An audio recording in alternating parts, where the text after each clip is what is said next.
Thank you.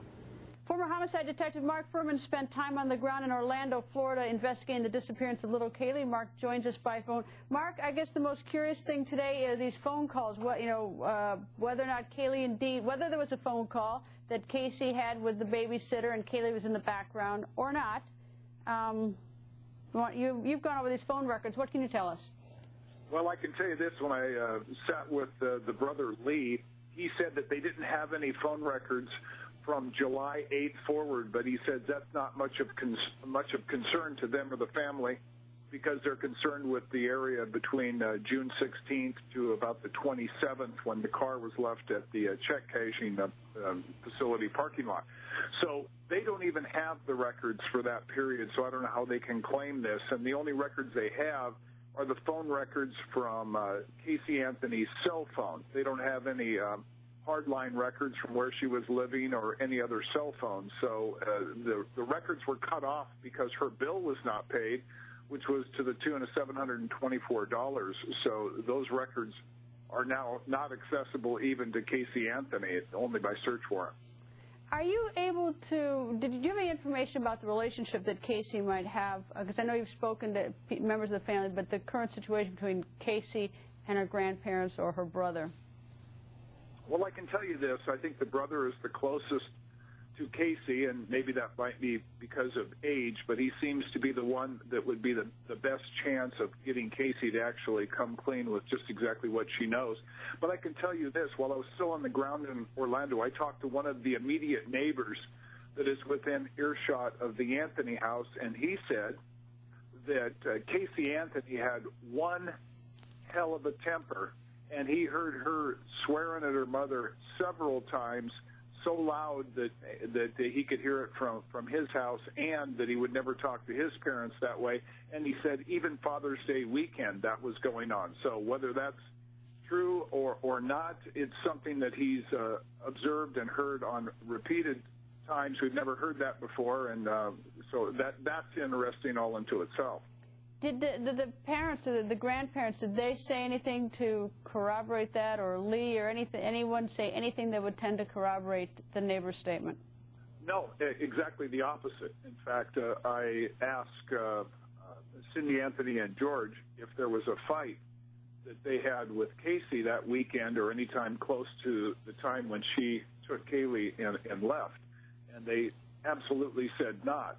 And that seems to be an direct conflict with a neighbor who on that weekend said that there was yelling and an argument.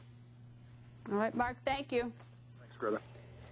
Without any question, many people are suspicious that Casey Anthony had something to do with their child Caylee's disappearance. So we want you to go to GretaWire.com right now and answer this question for your on-the-record live vote.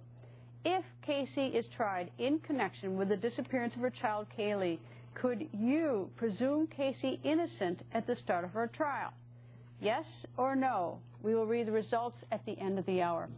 And coming up, disturbing clues. More than one person says Casey Anthony's car smelled like decomposition. Could tests being done right now prove of if a dead body had been in that car trunk? Coming up, you will hear about a place called the Body Farm. It could change this case. And later, months of luck. Did Casey Anthony's car trunk carry a dead body? Both detectives and Casey's mother, Cindy, say they noticed an odor coming from that trunk that they seemed to be that of a decomposing body, is what they said. Well, right now, anthropologists from the University of Tennessee's facility known as the Body Farm are testing air samples from the car's trunk. What can the test prove? Joining us live is forensic pathologist Dr. Michael Bodden. Dr. Bodden, could they take an air sample from the trunk and determine whether or not there had been a body decomposing in that trunk? Yes, because after we die and the bacteria proliferate in our body and start breaking down our muscles and our fat and organs, vapors, gases are formed with beautiful names like cadaverine and putrescine that are particular structure that are easily picked up in the toxicology lab if they're collected from the area, the air that's the body was in. And if there was a dead body in the trunk of the car and they collected the air sample, they should be able to find those chemicals. All right, now, this timeline begins probably sometime June 15th is Father's Day. Right. June 16th is the last day that the grandfather saw that child, and it is until July 15th that the police are called. Let's say, hypothetically, that a body that began decomposing as soon as the 16th were placed in that trunk. If you examined the trunk now on August, whatever this is, 11th, would the test still be as effective? It would not be as effective now as it was when the cadaver dog alerted to it, and the detective and the grandma said they smelled the decomposition. There was also some stains there. See, the air will dissipate over time, whereas the stain that was there would still be there, and if it were decomposition fluid or blood, that can be identified, and that's better than just the odor, because you can do DNA on a stain and see if it came from Casey. I suppose then or the baby. I suppose then it wouldn't necessarily be that either one would necessarily be conclusive, but it's sort of the combination would certainly be more persuasive than standing alone.